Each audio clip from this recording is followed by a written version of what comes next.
the name. We're not afraid to hit that play. To protect his legacy from his ex-wife, we speak out for Elvis. All right, well, we are back. Yesterday was a bit of a slow day with putting videos out. So, what are we going to do today? We released, obviously, where are we at here? We released Are You Lonesome Tonight? A lot of y'all have been doing wonderful review or research, as well as me doing a lot of research, but some of y'all found some stuff that I couldn't find, which is great.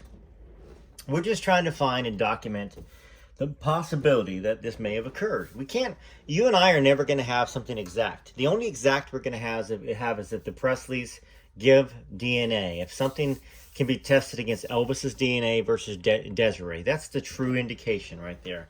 We're not going to have that. Or Lisa Marie and Desiree. We're not going to have that because the estate doesn't want to do it.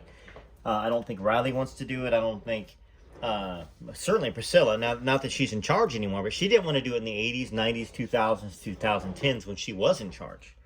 That's, why I think a lot of people go, oh, there's no other Elvis Presley kids that are out there. First off, they didn't have a chance in heck to prove it.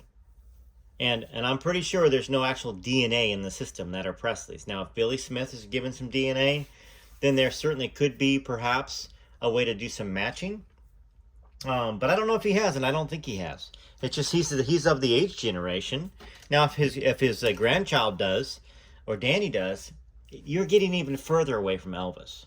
And so the true indications of DNA when it comes to this Are You Lonesome Tonight book, which we're not doing another video right now on that. We're doing some Elvis and Kathy.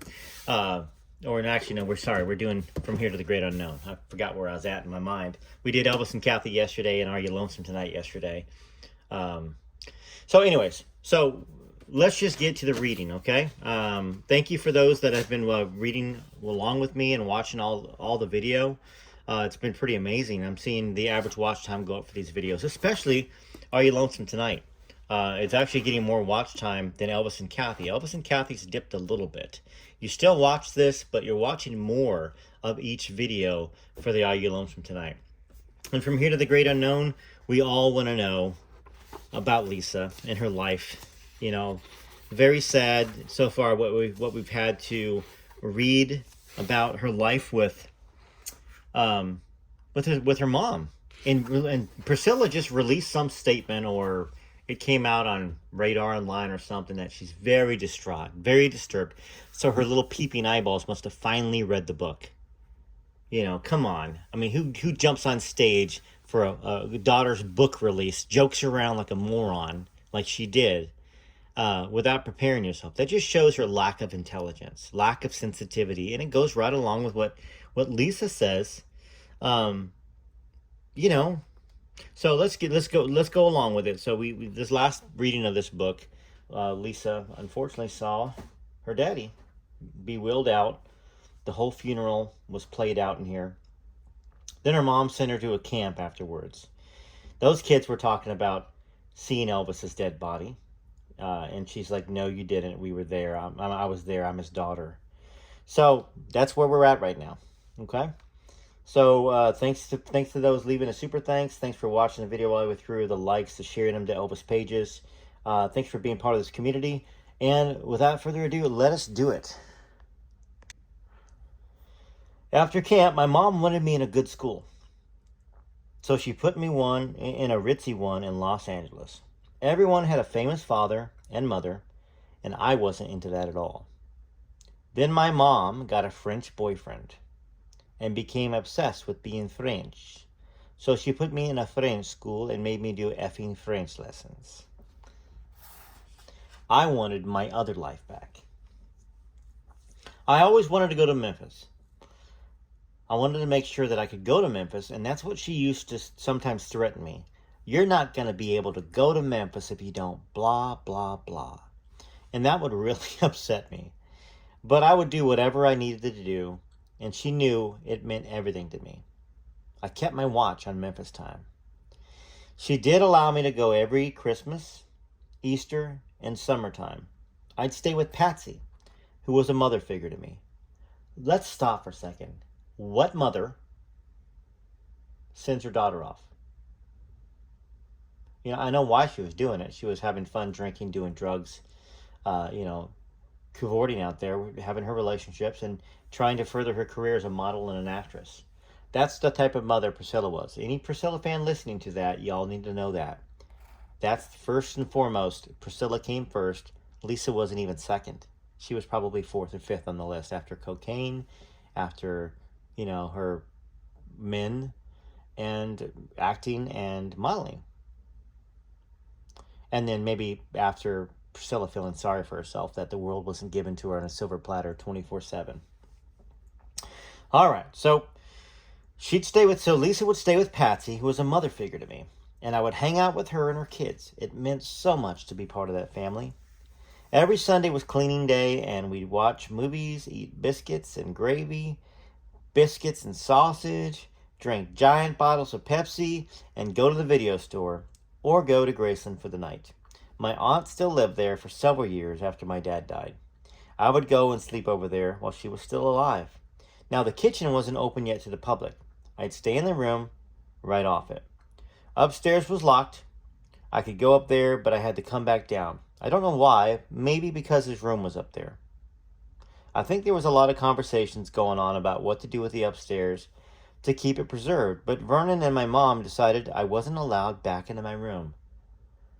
What? Talk about, well, once again, Vernon, I don't classify him as I know he loved Elvis. I'm certain he did. I don't classify him as knowing what to do with a young little girl. But certainly, wouldn't it have been nice for Elisa to have some normalcy? Let's just make it even more awkward. Vernon, let's make it even more awkward, Priscilla. And it may have been Priscilla, not Vernon. And I wouldn't doubt it. Why would we even give Vernon any negative credit towards that? It's when we've seen nothing but negativity out of Priscilla. All right. Let's keep going, because maybe Lisa might mess something up where Priscilla can profit. Vernon died in 1979. And then a year later, my great-grandmother died. I remember a car pulling up at school both times. It became a thing that a car would just randomly show up. I got used to it. I started to think, there's the car. Who is it now? Now, I had no emotional connection to my grandfather whatsoever. He was a very stern sort of presence. I never got past that with him. You'd think that Vernon would have tried. But maybe he knew that Priscilla had trapped Elvis, and unfortunately, maybe he took it out on Lisa by not trying to be close to her. Usually a grandfather or a grandmother would dote on their grandchildren. Like Priscilla supposedly doted on Riley and the granddaughters and stuff like that to curry good favor, to get in a good spot with them. But it doesn't seem like Vernon did that, according to this book. So I remember my friend and I messing with my grandfather's face in his coffin. Oh my God, Lisa.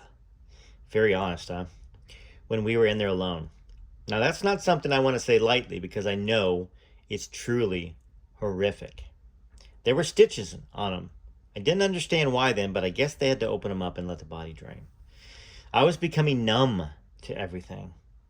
Just another funeral, another loss. Memphis was just becoming a place just to go back to for funerals. Enough trauma had happened that it wasn't even affecting me anymore. Everyone was kind of expecting me to be upset, but nothing was fazing me. There was just so much trauma. Now this is Riley. Sometimes I'd walk into my mom's bedroom and find her sitting on the floor alone, drunk, listening to her father's music, crying. But she'd never talk about it or listen to his music sober. It's difficult to go about your day without hearing an Elvis song out in the world, but I still remember the first time my mom put Elvis on in the car. There were, of course, times his songs would come on in a cafe, or she'd stumble onto them while switching the radio channel, and when this happened, I would catch her leaving it on. But this particular day, when my sisters were little, we were all driving somewhere, and I realized that this was the first time she chose to put his music on, turning to Elvis radio on Sirius as she drove. She told my sisters, "This is your grandfather." I remember thinking it was so strange, but also very sweet. I was 22. Think about 22 years. maybe Lisa had just gotten through enough therapy that she realized that she hid Elvis from her daughter Riley and from Ben maybe a little bit more, and she didn't want to do it to the granddaughters. So interesting. I don't think she ever processed the loss. I think she started to the last year she was alive. She only began using terms like trauma as late as 2021, but I certainly knew that she was heartbroken my whole life. I remember when I was little feeling angry at Elvis for leaving my mother and causing all this pain. Whenever I would hear Elvis's voice, I would feel my mother's anguish. I would feel the loss of him. Well, that makes sense why she calls him Elvis and not grandfather. She didn't know him, of course, but, just too much negative connotations. All right. So my grandfather had known, this is Lisa. My grandfather had known I'd had a crush on Rory Miller. After Vernon died, I found out the Millers were moving to Colorado. I was supposed to meet and hang out with Rory before they left. In fact, I'd arranged to spend the whole day with him. Patsy knew it, and last minute I got a phone call. Your mom wants you to fly home to LA today. Patsy had told my mom, and my mom was not having it. I was devastated. Rory took me to the airport. That was the first time I remember having actual, real, specific hatred towards my mother. I saw Rory when I was on tour many years later. I had dinner with him and his wife, and Patsy. Rory said, your father pulled me aside and told me, you better not do anything or I'll effing kill you. My dad didn't use the F word that loosely, so the message was received loud and clear. Rory said he promised my dad he would never do anything with me romantically, and he promised, too, that he would never tell me about the conversation. But I think I can probably say it safely now, Rory said. My mother sent me away a lot. But I will say, sorry, I should not be laughing. My mother sent me away a lot. But I will say that she was really good at birthdays. One year, I remember going to see the Queen at the Forum. Oh, sorry, not the Queen. Queen, the group. I heard that Freddie Mercury was a huge fan of my dad, so I brought him one of my dad's scarves. I watched the show, and then I went backstage and met Freddie, who was very sweet, very humble, and very moved by the gift. When I turned 10 years old, my mom met John Travolta. Now, I think this may be skipping around. I don't think that she met Queen at 10. I don't know. She could have been 10, 11, 12, 13, 14. I don't know, but she's kind of jumping around here. When I turned 10 years old, my mom met John Travolta and arranged for him to meet me for that birthday. He was having a hot moment with Welcome Back, Kotter. I like that show, by the way. That was a good show. He talked to her about Scientology, and a few days later, she joined. I was in the car with her, and she was describing it to me, saying that it can help you become really powerful. I was always obsessed with Bewitched, and I dream of Genie, and I wanted to have superpowers. Okay, I thought, that's really cool. I want to do that. My mom would drop me off after school at their building in Hollywood. I felt like she was dumping me there so they could handle me, and she didn't have to. Scientology actually helped. It gave me some place to go, and somewhere I could be introspective, somewhere to talk about what had happened, and some way to deal with it. I took to it quickly, and I really liked it. Now, obviously, based upon what Riley just said, Lisa didn't really grieve until she turned 21. So it didn't help her. Now, she's talking about how she thought it helped her, but Scientology did not help Lisa. It stunted her. I got the idea that we weren't just our brains, we weren't just our bodies, we weren't just our emotions. We had those things, but that wasn't all that we were. We were spirits. I would ask myself, why are we here? Why am I here? What's the point of everything? At that point, the church felt radical in an exciting way. It didn't feel like an organized religion, really. It attracted cool, unusual, artistic people with a lot of money, by the way. Lots of money. Can't be part of Scientology without money, unless you want to be a lowerling. I don't want to say the SLAVE word, but something like where you're beholden to them. It became my tribe. At the French school my mom sent me to, all the kids seemed to be celebrity spawns. Tony Curtis's daughter went there. Peter Sellers' daughter. Vidal Sassoon's daughter, Katya. Katya was in my class, and I was obsessed with her because her mother would buy her anything. She always had the newest stuff, like a pair of sandals with heels. Then I would have to have it. At one point, she brought in liquid paper, and I had to have that too. My mom was annoyed about it. I remember I wanted to go spend the night at Katya's house. All my friends had gotten to stay over, and she had an elevator in her house. I was so excited to go, but my mom wouldn't let me. She thought Katya was spoiled and didn't want me to be around her. My mom would later become friends with Vidal and Beverly Sassoon, and sadly, Katya died of an overdose when she was 33. I can see that my mom had been strong in a good way. More than anything else, she was worried about me being spoiled. I don't think I was. I think that I could have just been absent-minded about things, but I don't think that I was deliberately spoiled. I know my dad spoiled me, but my mom did the opposite. My mom was very strict. In fact, she was never a friend, someone I could talk to. I felt like I was her trophy. I felt like I was her trophy. You were her trophy, Lisa. You were her in to the Hollywood world. You were her financial. You were her bank account. That's just the truth. And you felt like that because it's true. In my opinion, and the opinion of a lot of people on this channel, and opinion of a lot of people who write books too. Like Child Bride. She wanted a cotillion for me. I didn't even know what that was, but she always wanted one. She wanted me to go to finishing school. It felt like she should have gotten a different daughter. It was about how things looked. The way things appeared seemed more important than feelings. That's Scientology. My mom would never allow herself to lose control. Everything was all in its place. Whew. A lot of heavy things for a little girl to go through. Now, maybe Lisa figured some of this out later on, but certainly, yeah, tough. Nothing very positive or happy yet. My mom was gone a lot. She was on some island eating something she caught out of the ocean, or she was off in some other foreign land, or she was on another adventure with another man. So I started having more nannies and more chefs. She hired lots of people, and I became close with many of them. And you know why? Because she was getting money from Graceland.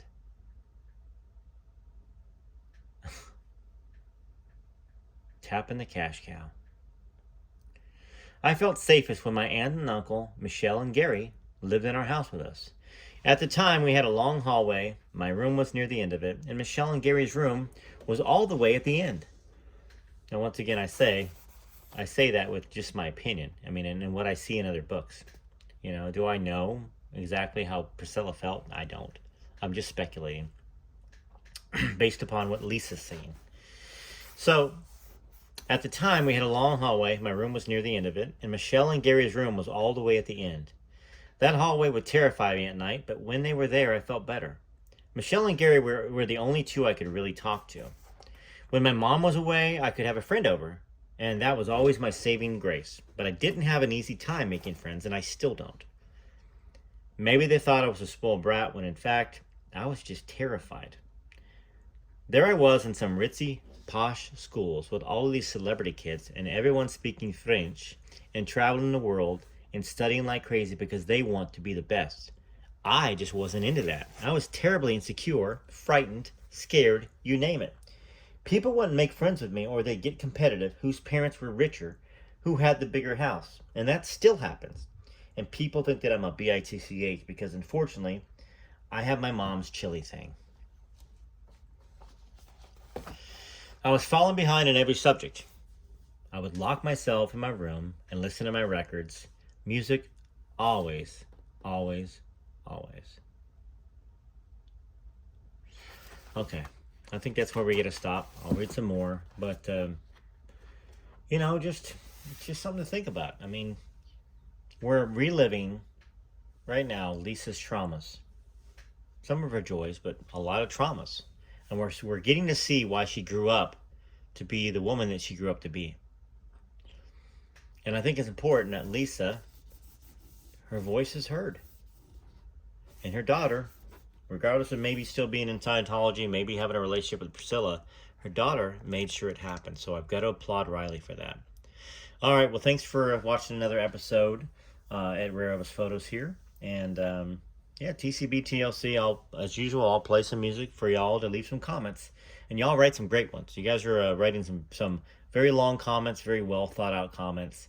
and I'm seeing people liking them. I'm seeing people respond to you, and that's what I want. I want y'all to have a voice in the Elvis world.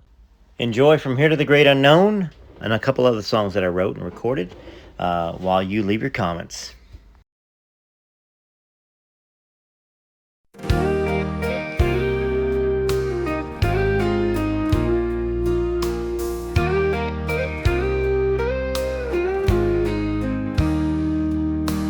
Heaven has a special place for angels just like them, those that gave their everything and sang those precious hymns, like where no one stands alone, and how great thou art.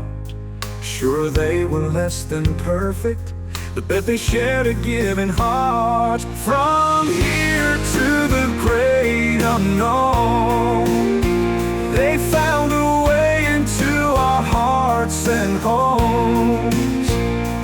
Elvis and his sweet Lisa Marie won't be forgotten for all of history.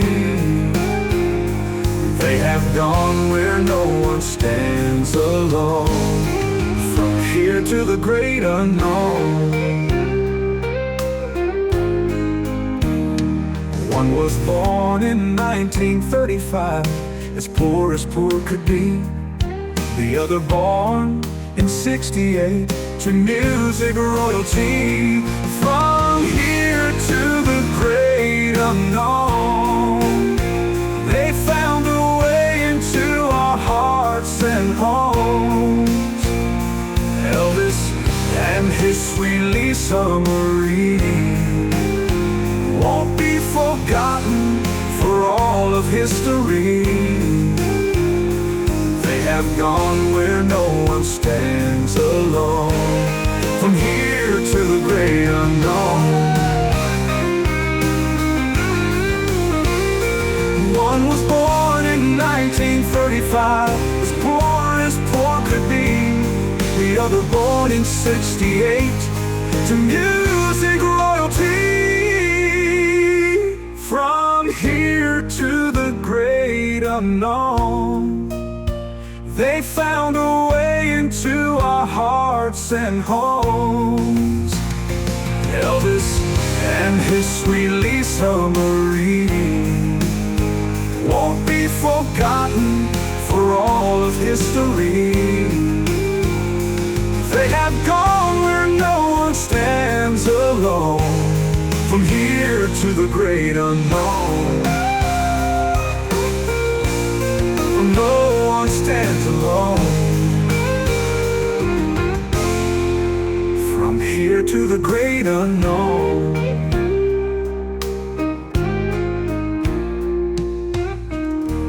I think one thing that we can agree on is that Elvis is in all of us, and that's why I wrote this song, that Elvis is alive in all of us, because his best qualities, when we have our best qualities, we match up, and we are in fact, alive with Elvis there.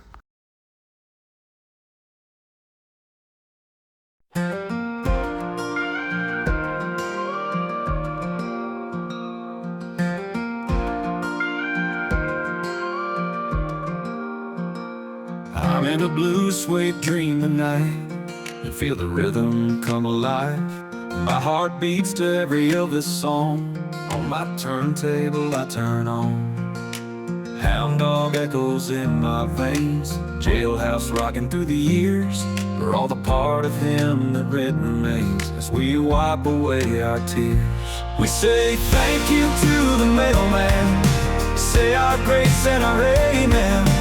Live our life in God we trust. Yeah, Elvis is alive in all of us.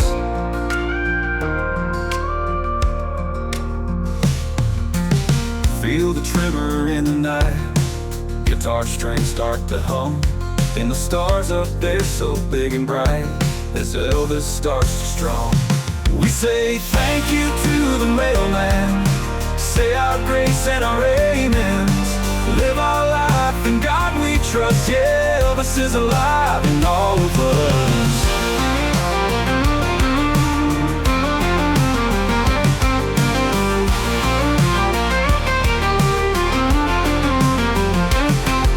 Most of help fallen, but don't wonder why. Elvis' spirit never dies in our soul.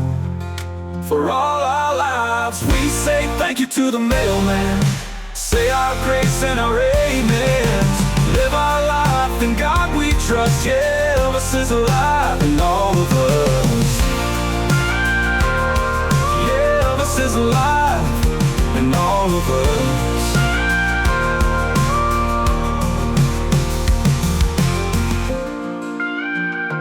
So my wife and I, for our anniversary this year, we decided to go to Memphis. We wanted to go back to Graceland, just us. Because when we went there last time, it was with our 9-year-old and our 16-year-old. He was 8 and 16 actually at the time. And even though they enjoyed it, we kind of felt a little rushed. So we decided to take our anniversary trip, our 18th anniversary trip to Graceland and to the area over there. And that's where I got the idea to write the song, and I started writing the song at Graceland. We had just pulled into the parking lot, we were going in to get the tickets and all that stuff, and I started writing the song. So I recorded some of the footage on the little bus going over there, and footage while I was there. Yeah, so I mean, you obviously have seen it on my channel probably, but here's the song. It's called Shadow of the King.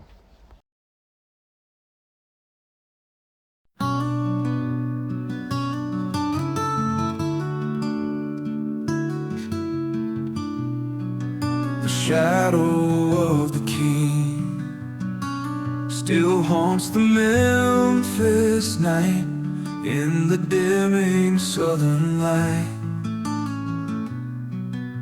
Graceland comes alive.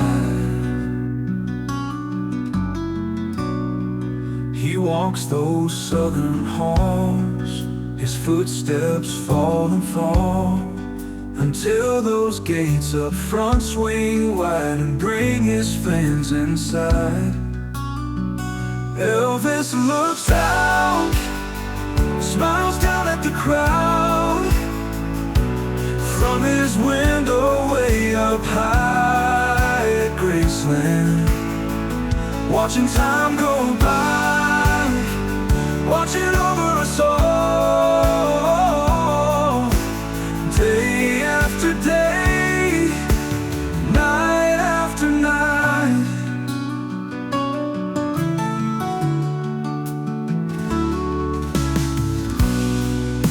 Memories like a song keeps the king walking on. He is still amazed. We love him to this day. Elvis looks out, smiles down at the crowd, from his window way up high at Graceland, watching time go by, watching over us all, day after day, night after night.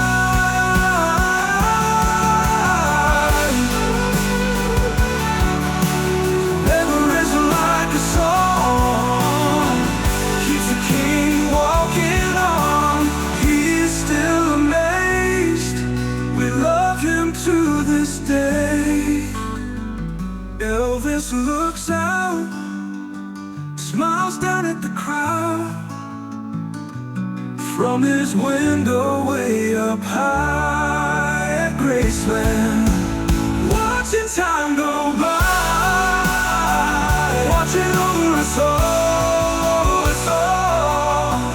day after day, night after night, day after day, night after night.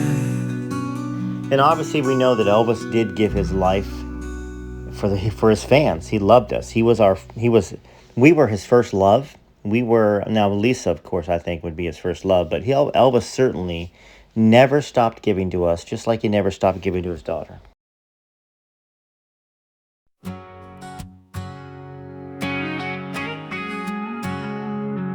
He walked on stage with a smile, made our dreams come true for a while. Guitar in hand, moving wild, every scream made him feel alive. shook his hips, people would sigh. If I can dream, he'd touch the sky. Jailhouse rocking all night long, to the rhythm of a rock and roll song. Elvis gave his life for his fans, sang his heart out right till the end. Every note he gave a piece of his soul, because rock and roll made him whole. Here's where music ended and began. Elvis gave his life for his fans.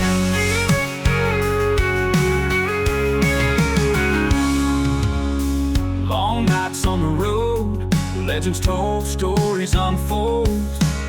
From Graceland to the crowd, he played every song loud and proud. Elvis gave his life for his fans, sang his heart out right till the end. Every note he gave a piece of his soul, because rock and roll made him whole. Here's where music ended and began. Elvis gave his life for his fans.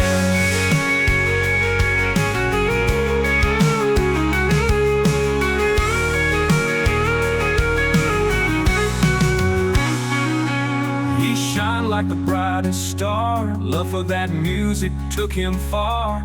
Echoes of his voice still live on in every one of his songs. Elvis gave his life for his fans, sang his heart out right till the end. Every note he gave a piece of his soul, because rock and roll made him whole. Here's where music ended and began. Elvis gave his life for his fans. Here's where all music ended and began. Elvis gave his life for his fans.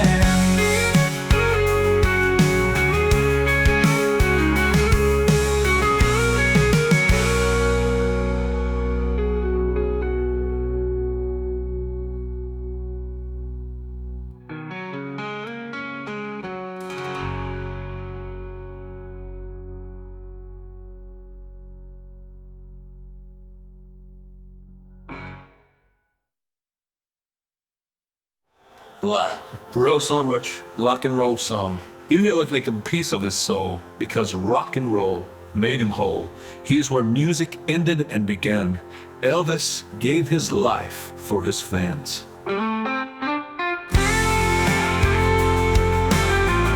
Well, if you made it this far, you are a super Elvis fan, and you are very kind to help me here at Elvis Photos. So, y'all have probably heard these songs 10, 15, 20 times now, and I know everybody asks, hey, where can I download these songs? The truth of the matter is I'm not quite sure. I actually have everything set to go, and I just haven't pulled the trigger on it yet. You will eventually be able to find them on Apple Music for download. I can tell you that with a certainty, but for now, just enjoy them during the videos, and I appreciate you. Much love to every one of you. This is Rare Elvis Photos.